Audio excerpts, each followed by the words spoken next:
otvorte se,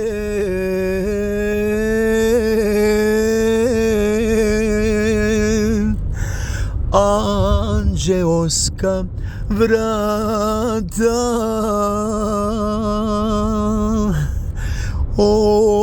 otvorte se,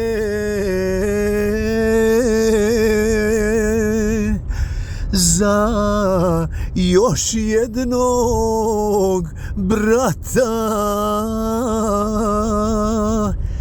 tužnog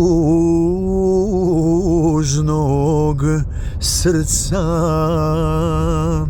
zbog žene što volim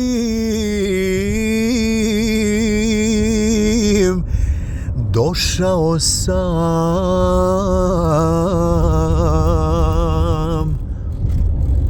da se Bogu molim.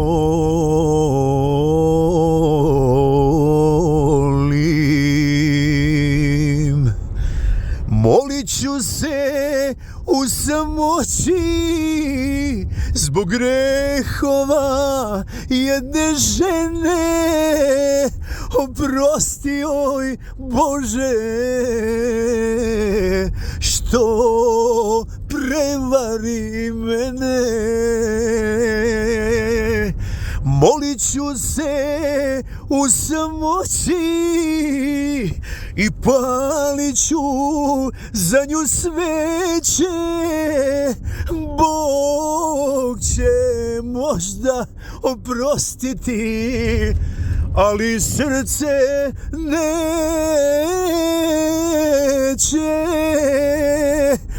Bog će možda oprostiti, ali srce neće.